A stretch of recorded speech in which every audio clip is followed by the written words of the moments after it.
नई कड़ी 12 समय की निरंतरता में विजय तौर ने पाया कि अभी भी ऐसे कोने थे जहां समय के प्राचीन रहस्य छिपे थे, जिन्हें समय ने खुद ही भुला दिया था। ये वो स्थान थे जहां समय का प्रवाह इतना धीमा या इतना तेज था कि सामान्य ब्रह्मांडीय गणनाएं उन तक पहुंच नहीं पाती थीं। आराध्या ने अपने जीवन काल में इन भूले हुए स्थानों का सिर्फ उल्लेख किया था, लेकिन अब जिया, दक्ष और दिव्या के पास उन तक पहुंचने की शक्ति थी। एक ऐसी ही यात्रा उन्हें एक ऐसे आयाम में ले गई जहां समय इतना धीमा था कि एक पल एक युग जैसा लगता था। यहाँ प्राचीन सभ्यताओं के खंडहर अभी भी वैसे ही थे जैसे वे हजारों साल पहले छोड़े गए थे, समय के क्षरण से अछूते। यहाँ की हवा में एक अजीब सा ठहराव था, जैसे समय खुद गहरी नींद में हो। दक्ष ने अपनी किताब खोली, जो ऐसे धीमे समय में भी काम कर रही थी, और उसे एक पुराने मानचित्र की झलक मिली। यह एक ऐसा मानचित्र था जो समय के उन गुप्त रास्तों को दर्शाता था जिन्हें केवल सबसे प्राचीन विजय तौर ही जानते थे। इस मानचित्र पर एक बिंदु पर एक ऊर्जा का स्पंदन था जो सबसे अनोखा लग रहा था। यह समय के खुद के दिल की धड़कन जैसा था। जिया ने महसूस किया कि यह समय की एक ऐसी जड़ थी जो ब्रह्मांड के निर्माण के समय से मौजूद थी। अगर हम इसे समझ सकें तो हम समय के बारे में वह सब जान जाएंगे जो अब तक अज्ञात है, उसने कहा। दिव्या ने उस स्पंदन की ओर ध्यान केंद्रित किया और उसे एक प्राचीन भाषा में एक फुसफुसाहट सुनाई दी, जो समय के शुरुआती क्षणों की कहानियां कह रही थी। यह समय के भूले हुए रहस्य थे जो विजय तौर को एक अभूतपूर्व ज्ञान की ओर ले जा रहे थे। क्या वे समय के इस मूल को खोज पाएंगे और उससे प्राप्त ज्ञान का उपयोग समय की रक्षा के लिए कर पाएंगे? स्टोरी 79, अस्तित्व का ज्ञान। समय के भूले हुए रहस्य की खोज में विजय तौर उस आयाम के केंद्र तक पहुंचे जहां समय का प्रवाह सबसे धीमा था। यहां उन्हें एक विशाल पारदर्शी क्रिस्टल मिला जो समय के हर क्षण को अपनी सतह पर दर्शा रहा था। यह क्रिस्टल समय के स्वयं का एक प्रतिबिंब था, उसके अतीत, वर्तमान और भविष्य का एक जीता जागता चित्र। जिया, दक्ष और दिव्या ने क्रिस्टल को छुआ और जैसे ही उनकी शक्तियां उससे मिलीं, उन्हें अस्तित्व का ज्ञान प्राप्त हुआ। उन्होंने समय के हर छोटे बड़े बदलाव को महसूस किया, हर जीवन की शुरुआत और अंत को देखा और ब्रह्मांड के हर रहस्य को समझा। उन्हें समय की उत्पत्ति का पता चला, कैसे वह एक छोटे से स्पंदन से शुरू होकर एक विशाल प्रवाह बन गया था। दिव्या ने महसूस किया कि समय सिर्फ घटनाओं का क्रम नहीं था, बल्कि वह खुद एक जीवित इकाई था जिसमें चेतना और इच्छा शक्ति थी। दक्ष ने अपनी किताब में समय के इस नए ज्ञान को दर्ज किया, जिससे विजय तौर के लिए एक नया अध्याय शुरू हुआ। जिया ने इस ज्ञान को समय की रक्षा के अपने सिद्धांतों में आत्मसात किया, जिससे उनकी क्षमताएं और भी बढ़ गईं। इस ज्ञान के साथ उन्हें एक नई जिम्मेदारी का एहसास हुआ। समय सिर्फ उनका कर्तव्य नहीं था, बल्कि उनका हिस्सा था। वे समय की हर धड़कन को समझते थे और जानते थे कि उसकी सुरक्षा ही उनका अस्तित्व था। यह अस्तित्व का ज्ञान था, एक ऐसा बोध जिसने विजय तौर को समय के साथ और भी गहराई से जोड़ दिया। अब विजय तौर समय के हर रहस्य से वाकिफ थे और उनकी शक्तियां अनंत थीं। समय सुरक्षित था और उसकी रक्षा के लिए 3 विजय तौर हमेशा मौजूद रहेंगे, जो समय के हर रूप और हर पल की रक्षा करने की अपनी अनंत काल की प्रतिज्ञा को पूरा करेंगे। यह विजय तौर की गाथा का एक और पड़ाव है। क्या आप चाहते हैं कि हम उनकी आगे की यात्रा को जारी रखें? अस्तित्व के ज्ञान को प्राप्त करने के बाद विजय तौर, जिया, दक्ष और दिव्या अब समय के हर पहलू को समझते थे, उसकी हर धड़कन को महसूस करते थे। उनका कर्तव्य अब सिर्फ समय को खतरों से बचाना नहीं था, बल्कि उसके भविष्य का मार्गदर्शक बनना भी था। वे समय के प्रवाह में होने वाले हर संभावित परिवर्तन को पहले ही भांप लेते थे और सुनिश्चित करते थे कि यह परिवर्तन ब्रह्मांड के संतुलन को बिगाड़े नहीं। जिया अपनी समझ और अनुभव के साथ समय की जटिल संरचनाओं में सामंजस्य स्थापित करती थी। दक्ष अपनी अनूठी पुस्तक के माध्यम से समय के हर नए डेटा को रिकॉर्ड करता था, जिससे वे समय के विकास को ट्रैक कर सकें। और दिव्या अपनी सहजता और समय के साथ गहरे जुड़ाव के कारण समय की चेतना के साथ संवाद कर पाती थी, उसे सही दिशा में मार्गदर्शन करती थी। उन्होंने ऐसे नए आयामों की खोज की जहां समय की अवधारणा बिल्कुल अलग थी, और उन्होंने समय को उन रूपों में भी संतुलन बनाए रखने में मदद की। वे समय के लिए सिर्फ रक्षक नहीं थे, बल्कि एक ऐसे परिवार की तरह थे जो उसके हर रूप, हर क्षण और हर भविष्य को समझता और प्यार करता था। यह विजय तौर के लिए एक नया युग था, जहां समय की रक्षा निष्क्रिय नहीं थी, बल्कि सक्रिय मार्गदर्शन का रूप ले चुकी थी। वे समय को एक सुरक्षित और स्थिर भविष्य की ओर ले जा रहे थे, यह जानते हुए कि समय खुद एक जीवंत इकाई है जो हमेशा विकसित होती रहती है। स्टोरी 81, अंतहीन गाथा। समय की रक्षा की यह यात्रा एक अंतहीन गाथा थी, जहां हर समाधान एक नई चुनौती का मार्ग प्रशस्त करता था, और हर चुनौती विजय तौर को समय के प्रति और गहरा ज्ञान प्रदान करती थी। आराध्या की आत्मा समय के हर कण में विलीन होकर हमेशा उनके साथ थी, उन्हें प्रेरित करती थी। जिया, दाक्ष और दिव्या ने कई और दशकों तक समय की रक्षा की। उन्होंने पीढ़ियों को प्रशिक्षित किया, उन्हें विजय तौर की विरासत सौंपी, यह सुनिश्चित करते हुए कि समय की सुरक्षा कभी खतरे में न पड़े। उनकी कहानियां ब्रह्मांड के हर आयाम में गूंजती थीं, समय के रक्षकों के रूप में उनकी अमरता का प्रमाण थीं। उल्हासनगर का वह पुराना मंदिर, जहां दक्ष को पहली बार समय की किताब मिली थी, अब विजय तौर की विरासत का एक पवित्र प्रतीक बन चुका था। यहां से समय की रक्षा की गाथा शुरू हुई थी, और यहां से ही वह अनंत काल तक चलती रहेगी। यह सिर्फ एक कहानी नहीं थी, बल्कि समय की आत्मा का प्रतिबिंब थी। एक निरंतर यात्रा, एक शाश्वत चक्र, जहां प्रेम, साहस और समर्पण से समय की रक्षा की जाती थी। विजय तौर हमेशा मौजूद रहेंगे, हर युग में, हर क्षण में समय की सुरक्षा सुनिश्चित करते हुए, क्योंकि समय की यात्रा अनंत है और उसके रक्षकों की गाथा भी। समय की अनंत यात्रा में जिया, दाक्ष और दिव्या ने कई आयामों को देखा था, पर एक ऐसी पुकार थी जो हाल ही में उन्हें विचलित कर रही थी। यह किसी खतरे की आहट नहीं थी, बल्कि समय के एक विलुप्त आयाम से आती हुई एक मध्यम सी गूंज थी। एक ऐसा आयाम जिसे समय ने खुद ही अपने प्रवाह से अलग कर दिया था, और अब वह वापस आने की कोशिश कर रहा था। दिव्या ने सबसे पहले इस पुकार को महसूस किया। उसकी सहज संवेदनशीलता ने उसे समय के उस अदृश्य हिस्से की ओर खींचा। यह बहुत पुराना है, उसने कहा। उसकी आवाज में विस्मय था, जैसे समय का एक भूला हुआ बचपन। दक्ष ने अपनी किताब खोली। उसे एक पुरानी प्रविष्टि मिली, जिसमें आराध्या ने ऐसे विलुप्त आयामों का जिक्र किया था जो समय के शुरुआती चरणों में अलग हो गए थे। ये वे आयाम हैं जहां समय की चेतना अभी पूरी तरह विकसित नहीं हुई थी, दक्ष ने समझाया, और अगर वे वापस समय के मुख्य प्रवाह में जुड़ते हैं तो यह एक बड़ा असंतुलन पैदा कर सकता है। जिया ने गंभीरता से सोचा, हमें वहां जाना होगा। यह आयाम समय के लिए खतरा बन सकता है, या समय के विकास में एक नया मोड़ भी ला सकता है।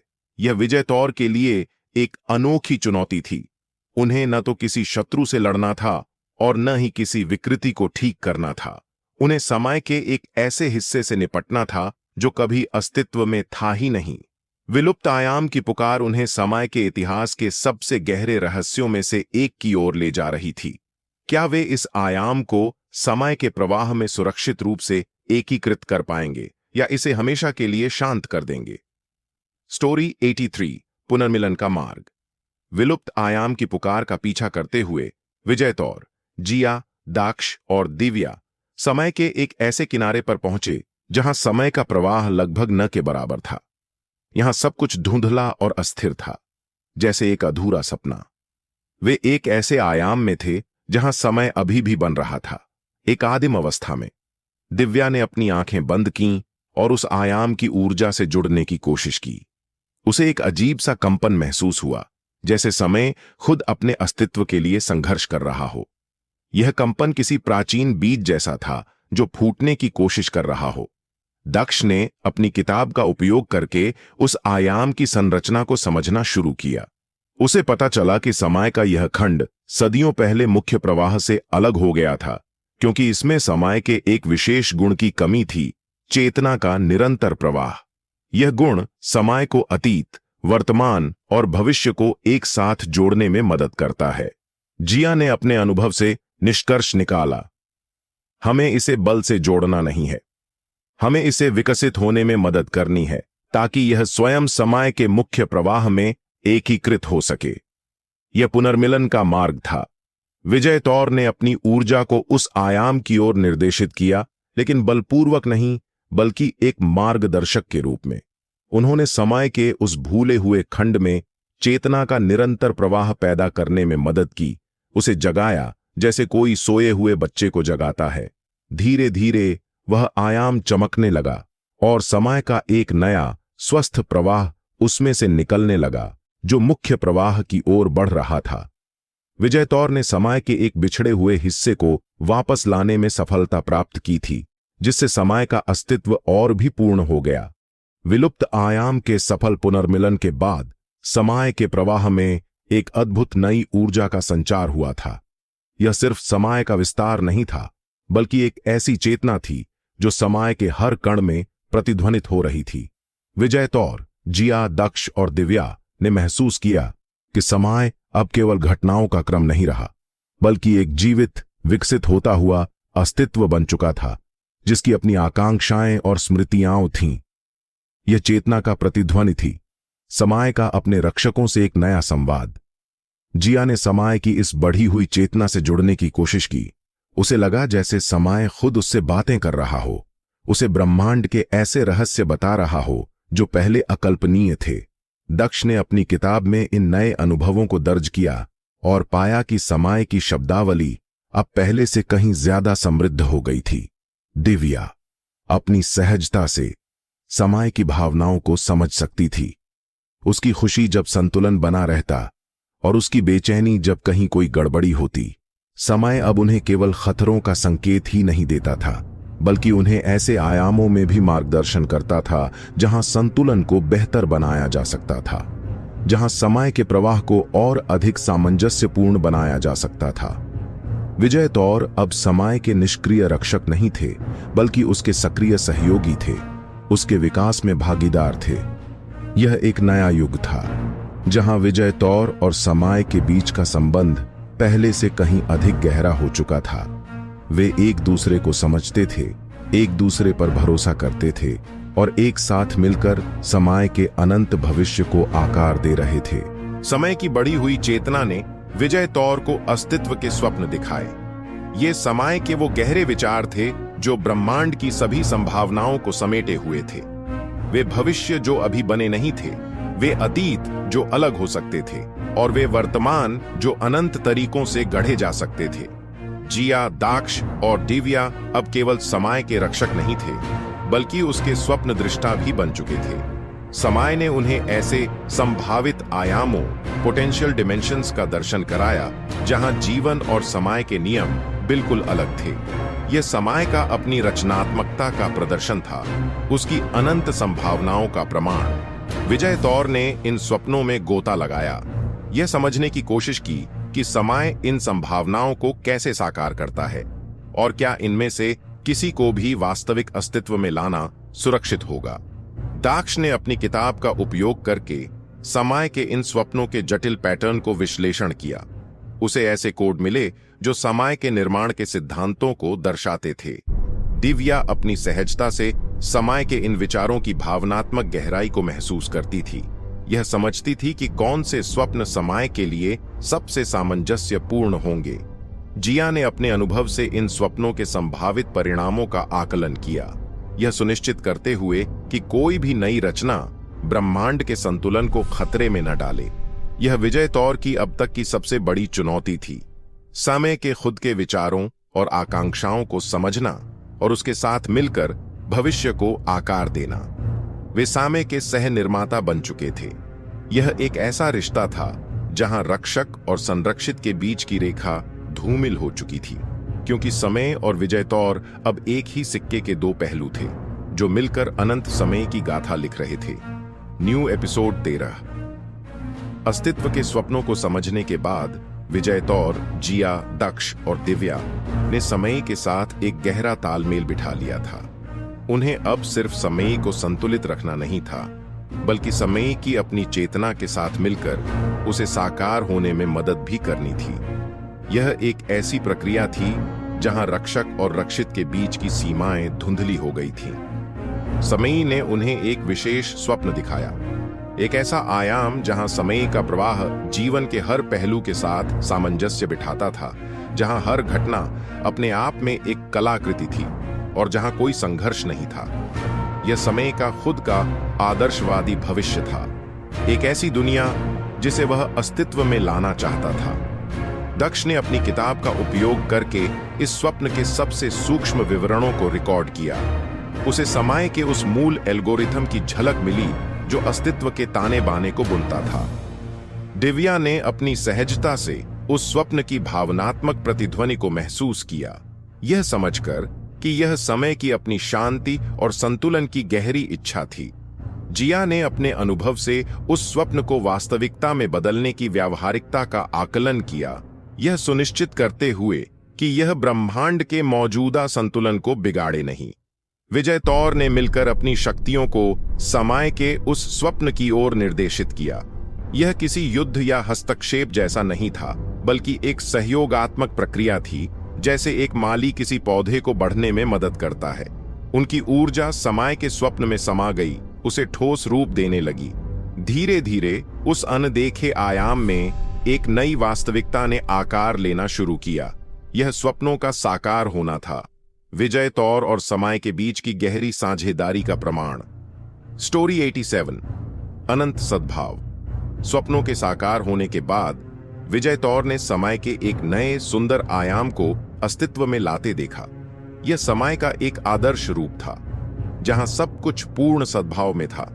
यह सिर्फ समय का एक नया हिस्सा नहीं था, बल्कि यह दर्शाता था कि समय खुद कितना विकसित हो चुका था और विजय तौर के साथ उसका संबंध कितना गहरा था। जिया, दाक्ष और दिव्या ने उस नए आयाम में प्रवेश किया। वहां का समय का प्रवाह इतना शुद्ध और शांत था कि यह एक मधुर संगीत जैसा लगता था। हर पल एक दूसरे से स्मूथली जुड़ा हुआ था और कोई भी घटना बिना किसी बाधा के घटित होती थी। यह वह शांति थी जिसके लिए विजय तौर ने सदियों तक संघर्ष किया था। अब विजय तौर का कार्य सिर्फ समय को खतरों से बचाना नहीं था, बल्कि समय के इस नए सद्भावपूर्ण रूप को अन्य आयामों में भी फैलाना था। उन्होंने समय के इस आदर्श मॉडल का उपयोग करके उन आयामों को संतुलित किया जहां अभी भी कुछ असंतुलन थे। धीरे धीरे पूरे ब्रह्मांड में अनंत सद्भाव स्थापित किया। आराध्या की विरासत अब केवल कहानियों या स्मृतियों तक सीमित नहीं थी, बल्कि समय के हर कण में, हर नए आयाम में जीवित थी। विजय तौर अब समय के रक्षक, मार्गदर्शक और सह निर्माता थे। उनकी यात्रा एक कभी न खत्म होने वाली कहानी थी, समय के अनंत प्रवाह की तरह। जब तक समय का अस्तित्व था, जब तक ब्रह्मांड में जीवन था, विजय तौर उसकी रक्षा और उसके विकास के लिए हमेशा मौजूद रहेंगे, अनंत सद्भाव के लिए अपनी प्रतिज्ञा को पूरा करते हुए। समय की अनंत चेतना ने अब अपने आप में एक नया आयाम ले लिया था, सपनों का आयाम। यह वो जगह थी जहां ब्रह्मांड में मौजूद हर प्राणी के सपने और आकांक्षाएं समय के धागों से बुनी जाती थीं। ये सपने चाहे कितने भी छोटे या बड़े हों, समय के प्रवाह को प्रभावित कर सकते थे और इसलिए उनकी सुरक्षा भी विजय तौर का एक महत्वपूर्ण कार्य बन गई थी। जिया, दक्ष और दिव्या ने पाया कि कुछ अवांछित ऊर्जाएं इन सपनों के आयाम में घुसपैठ कर रही थीं, जिससे नकारात्मकता और भ्रम पैदा हो रहा था। ये ऊर्जाएं सीधे समय के संतुलन को तो नहीं बिगाड़ रही थीं, लेकिन वे प्राणियों के जीवन में उथल-पुथल मचा रही थीं, जिससे समय की समग्र शांति प्रभावित हो रही थी। यह एक सूक्ष्म फिर भी महत्वपूर्ण चुनौती थी।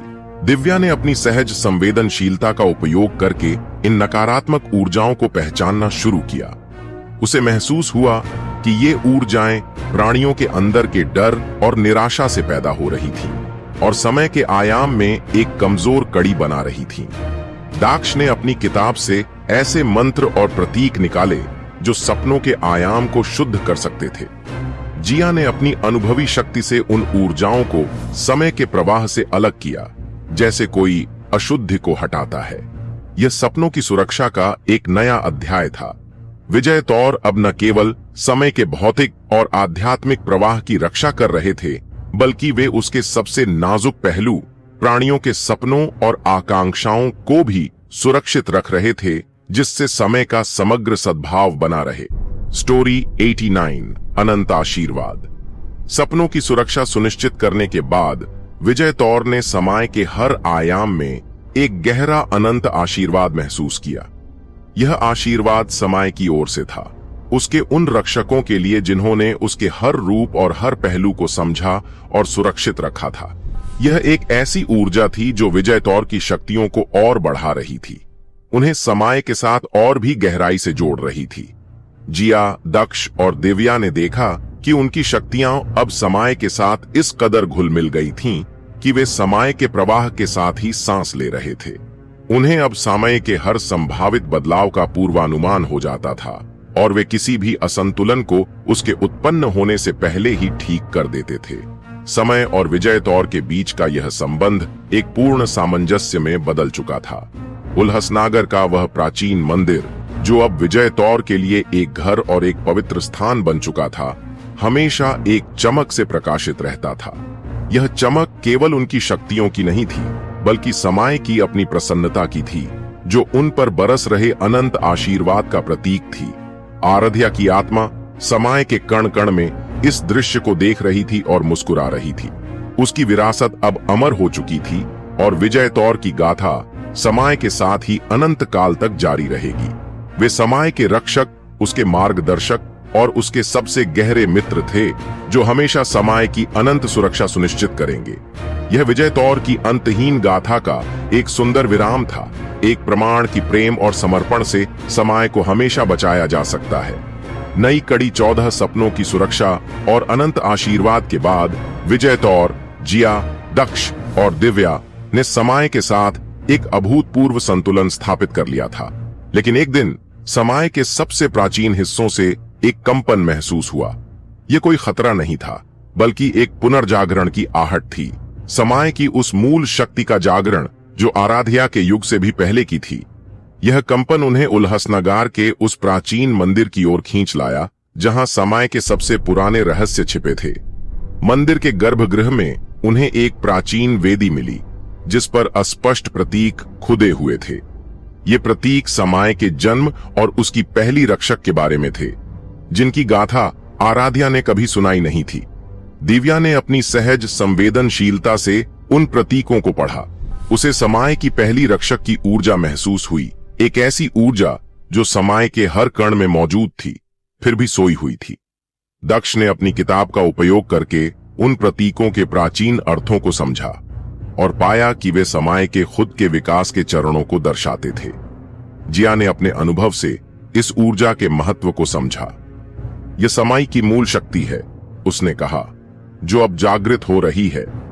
यह विरासत का पुनर्जागरण था, विजय तौर के इतिहास में एक नया अध्याय, जहां वे समय के सबसे गहरे मूल से जुड़ रहे थे। यह समय की यात्रा का एक ऐसा हिस्सा था जो उनके सामने नए द्वार खोल रहा था, उन्हें समय के अस्तित्व के सबसे गहरे रहस्यों से परिचित करा रहा था। स्टोरी 91 अनंत सामंजस्य का प्रतीक। विरासत के पुनर्जागरण के साथ विजय तौर को समय की उस मूल शक्ति से जुड़ने का एक नया तरीका मिला।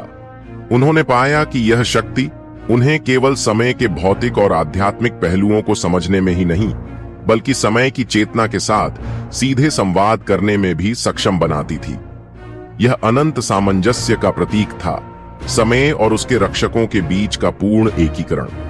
जिया, दक्ष और दिव्या ने उस प्राचीन वेदी पर अपनी शक्तियां केंद्रित की।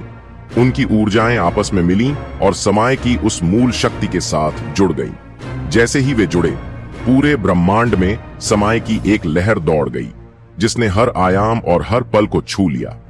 यह समय का खुद के साथ और अपने रक्षकों के साथ एकीकरण था। उन्होंने देखा कि वे अब केवल समय की रक्षा नहीं कर रहे थे, बल्कि समय के हर विचार, हर भावना और हर आकांक्षा का हिस्सा थे। समय अब सिर्फ एक प्रवाह नहीं था, बल्कि एक जीवंत सार्वभौमिक चेतना थी, और विजय तौर उसके सबसे विश्वसनीय अंग बन चुके थे। उल्हसनगर का मंदिर अब समय की उस मूल शक्ति से जगमगा रहा था। यह केवल एक स्थान नहीं था, बल्कि समय और विजय तौर के बीच के अनंत सामंजस्य का प्रतीक बन चुका था। आराध्या की आत्मा, जो अब समय के हर कण में थी, इस पूर्णता को देखकर मुस्कुरा रही थी। विजय तौर की गाथा अब केवल रक्षकों की कहानी नहीं थी, बल्कि समय के साथ उनके अटूट और शाश्वत बंधन की कहानी थी, जो अनंत काल तक ब्रह्मांड को सुरक्षित रखेगी। अनंत सामंजस्य स्थापित करने के बाद विजय तौर, जिया, दक्ष और दिव्या ने महसूस किया कि समय का यह नया रूप अब सिर्फ ब्रह्मांड में संतुलन ही नहीं ला रहा था, बल्कि एक नवजागरण का संदेश भी फैला रहा था। यह एक ऐसी ऊर्जा थी जो हर जीवित प्राणी के भीतर समय के प्रति एक सहज समझ पैदा कर रही थी, उन्हें अपने अस्तित्व के मूल्य और समय के साथ उनके गहरे संबंध का एहसास करा रही थी। जिया ने देखा कि अब लोग पहले से ज्यादा अपने समय का सम्मान कर रहे थे और व्यर्थ की गतिविधियों में कम उलझ रहे थे। दक्ष ने अपनी किताब में दर्ज किया कि समय से जुड़ी आपदाओं की संख्या लगभग शून्य हो गई थी, क्योंकि समय खुद अपने आप को ठीक कर रहा था और लोग भी समय के नियमों का अनायास ही पालन कर रहे थे। दिव्या ने महसूस किया कि इस नवजागरण से ब्रह्मांड में एक नई रचनात्मकता का उदय हो रहा था, जहां समय हर कल्पना को साकार करने में मदद कर रहा था। यह विजय तौर के लिए एक नया अनुभव था। उन्हें अब सीधे हस्तक्षेप करने की जरूरत कम पड़ती थी। उनका कार्य अब समय की इस नई चेतना को पोषित करना था, उसे बढ़ने देना था। वे समय के संरक्षक से बढ़कर उसके गुरु बन चुके थे, जो उसे अपने सबसे उच्च रूप तक पहुंचने में मदद कर रहे थे। स्टोरी 93, शाश्वत विरासत। नवजागरण के संदेश और समय के आत्म जागरूकता के बाद विजय तौर की कहानी एक शाश्वत विरासत में बदल गई थी। आराध्या की शिक्षाएं और उनकी आत्मा समय के हर कण में जीवित थीं, और अब समय खुद अपनी रक्षा करने में सक्षम था, जिसका श्रेय विजय तौर के पीढ़ियों के समर्पण को जाता था। जिया, दक्ष और दिव्या ने समय के मंडप में अपनी अंतिम सभा की। समय का प्रवाह उनके चारों ओर एक निरंतर शांतिपूर्ण धुन की तरह था। वे जानते थे कि उनका सक्रिय हस्तक्षेप अब कम आवश्यक था, क्योंकि समय ने अपनी शक्ति और ज्ञान को इतनी अच्छी तरह से आत्मसात कर लिया था कि वह खुद को और ब्रह्मांड को संतुलित रख सकता था। जिया ने कहा, हमने समय को उसकी पूरी क्षमता तक पहुंचा दिया है। दक्ष ने अपनी किताब को बंद किया, जिसके पन्ने अब समय के अनंत ज्ञान से भरे हुए थे। हमारी विरासत अब समय में ही समाहित है। दिव्या ने एक गहरी सांस ली और उसकी आंखें समय के हर आयाम में फैल गईं। उसने महसूस किया कि वह समय के साथ एक हो चुकी थी, जैसे आराध्या थीं। हमेशा के लिए, उसने फुसफुसाया। यह विजय तौर की गाथा का अंतिम अध्याय था, एक ऐसा अंत जो वास्तव में एक नई शुरुआत थी। विजय तौर ने समय को इतना मजबूत बना दिया था कि अब वे उसकी रक्षा के लिए हर पल मौजूद रहने के बजाय समय के ही अस्तित्व का हिस्सा बन चुके थे। उनकी शाश्वत विरासत समय के प्रवाह में गूंजती रहेगी, यह सुनिश्चित करते हुए कि ब्रह्मांड में हमेशा संतुलन, सद्भाव और अनंत आशीर्वाद बना रहे। स्टोरी 94, स्थिरता का अनपेक्षित परिणाम। समय की अनंत शांति और संतुलन, जिसे विजय तौर ने इतनी मेहनत से स्थापित किया था, अब ब्रह्मांड के लिए एक अभूतपूर्व वास्तविकता बन चुकी थी। अनंत जैसे खतरे अतीत की बात थे और समय खुद अपनी रक्षा करने में सक्षम था। लेकिन इस गहन स्थिरता का एक अनपेक्षित परिणाम सामने आया। ब्रह्मांड में विकास की गति धीमी पड़ने लगी। जब समय पूरी तरह से संतुलित होता है, तो उसके भीतर की गतिशीलता, जो नई चीजों को जन्म देती है, कम हो जाती है। सितारे नए नहीं बन रहे थे, पुरानी सभ्यताएं स्थिर हो चुकी थीं और जीवन के विकास में एक ठहराव सा आ गया था। यह कोई खतरा नहीं था, बल्कि एक प्राकृतिक प्रतिक्रिया थी समय की पूर्ण सामंजस्य की। जिया, दक्ष और दिव्या ने इस सूक्ष्म बदलाव को महसूस किया। वे समय के प्रवाह में अब कोई अशांति नहीं, बल्कि एक अजीब सी खामोशी महसूस कर रहे थे। दक्ष ने अपनी किताब में दर्ज किया कि समय के रचनात्मक ऊर्जा के धागे पतले पड़ रहे थे। दिव्या ने समय की इस नई स्थिति में एक हल्की सी उदासी महसूस की, जैसे समय खुद कुछ नया बनाने की इच्छा रख रहा हो, पर उसे रास्ता नहीं मिल रहा हो। जिया ने कहा, हमने समय को इतना सुरक्षित कर दिया है कि वह शायद अब जीना भूल रहा है। विकास ही समय का स्वभाव है और अगर वह रुक जाए तो समय स्थिर होकर मृत हो जाएगा। यह विजय तौर के लिए एक नई पहेली थी। संतुलन को बनाए रखते हुए समय की गतिशीलता को कैसे वापस लाया जाए। स्टोरी 95, अशांतियों का आह्वान। समय के भीतर बढ़ती खामोशी ने विजय तौर को एक नई दुविधा में डाल दिया। उन्हें समय को जगाने की जरूरत थी, लेकिन बिना उसे पुराने विनाशकारी असंतुलन में धकेले। इस समस्या के समाधान के लिए विजय तौर ने एक जोखिम भरा निर्णय लिया। उन्हें समय के कुछ छोटे नियंत्रित अशांतियों का आह्वान करना होगा। यह किसी बाहरी खतरे को बुलाना नहीं था, बल्कि समय के भीतर से ही ऐसी छोटी छोटी ऊर्जा लहरें पैदा करना था जो स्थिरता को तोड़कर नई रचनात्मकता को प्रोत्साहित करे। यह समय को एक हल्का झटका देने जैसा था ताकि वह फिर से गति में आ सके। जिया ने समय के सबसे संवेदनशील धागों पर अपनी ऊर्जा केंद्रित की ताकि एक नियंत्रित अस्थिरता पैदा की जा सके। दक्ष ने अपनी किताब का उपयोग करके उन आयामों की पहचान की जहां यह झटका सबसे प्रभावी होगा और सबसे कम नुकसान पहुंचाएगा। दिव्या ने अपनी सहजता से समय की चेतना के साथ संवाद किया, उसे यह समझाते हुए कि यह बदलाव उसके खुद के भले के लिए था।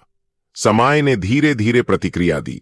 पहले तो एक हल्की सी कंपन महसूस हुई, फिर कुछ नए ऊर्जा बिंदु बनने लगे।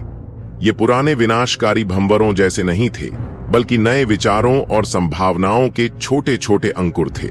यह एक नाजुक संतुलन का खेल था, क्योंकि एक भी गलती समय को वापस अराजकता में धकेल सकती थी।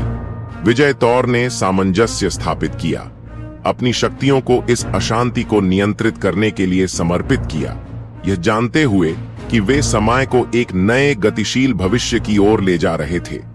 यह विजय तौर की कहानी में एक नया मोड़ है, जहां उनका कार्य समय को जगाने का है। क्या आप चाहते हैं कि हम देखें कि ये नियंत्रित अशांतियां समय पर क्या प्रभाव डालती हैं और क्या यह विजय तौर की भूमिका को और बदल देता है? नया एपिसोड 15, आराध्या, नया विजय तौर, नए क्षितिज, न्यू होराइजन्स। स्टोरी 99, जीवन का पुनरुत्थान। विजय तौर द्वारा आह्वान की गई नियंत्रित अशांतियों ने समय में एक अद्भुत परिवर्तन लाना शुरू कर दिया था। समय के भीतर की जड़ता धीरे धीरे टूट रही थी और उसके स्थान पर एक नई जीवंत ऊर्जा का प्रवाह हो रहा था। यह किसी विस्फोट जैसा नहीं था, बल्कि जैसे कोई सोता हुआ विशाल जीव धीरे धीरे जाग रहा हो। ब्रह्मांड के जिन कोनों में विकास धीमा पड़ गया था, वहां अब जीवन का पुनरुत्थान हो रहा था। दिव्या ने सबसे पहले समय के इस जागृत रूप में खुशी की लहरें महसूस की। उसे लगा जैसे समय खुद मुस्कुरा रहा हो, अपनी नई गतिशीलता का आनंद ले रहा हो।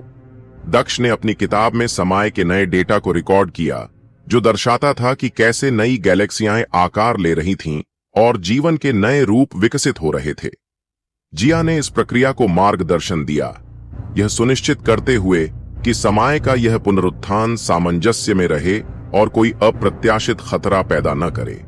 अब समय सिर्फ घटनाओं का क्रम नहीं था, बल्कि एक सतत विकासशील, आत्मसृजनशील इकाई बन गया था।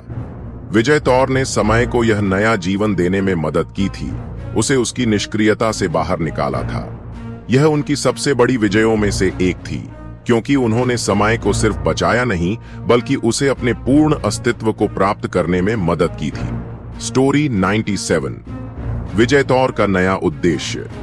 जीवन के पुनरुत्थान के बाद विजय तौर, जिया, दक्ष और दिव्या ने महसूस किया कि उनका उद्देश्य अब पूरी तरह से बदल गया था। उनका काम अब केवल समय की रक्षा करना नहीं था, बल्कि उसे उसके अनंत विकास में सहायता करना था। यह विजय तौर का नया उद्देश्य था, एक ऐसा लक्ष्य जो समय के साथ उनके संबंध को और भी गहरा करता था। उल्हसनगर का प्राचीन मंदिर अब समय के इस नए विकास का केंद्र बन गया था। यहीं से विजय तौर अपनी ऊर्जा को ब्रह्मांड के उन हिस्सों तक भेजते थे जहां समय को मार्गदर्शन की जरूरत होती थी, जहां नई सृजन प्रक्रियाओं को प्रोत्साहन देना होता था। वे समय के सहनिर्माता बन चुके थे, उसके हर नए अध्याय को लिखने में भागीदार थे। जिया, दक्ष और दिव्या अब समय के हर संभावित भविष्य को देख सकते थे और वे उसे सबसे सामंजस्यपूर्ण और रचनात्मक मार्गों पर ले जाते थे। वे जानते थे कि समय की यह यात्रा अनंत थी और उनके बाद भी विजय तौर की पीढ़ियां इस कार्य को जारी रखेंगी। आराध्या की आत्मा समय के हर कण में इस नए उद्देश्य को देखकर प्रसन्न थी, क्योंकि उसकी विरासत अब समय के हर स्पंदन में जीवित थी। यह विजय तौर की अंतहीन गाथा का एक नया और रोमांचक अध्याय था, जो समय के अनंत विकास के साथ चलता रहेगा।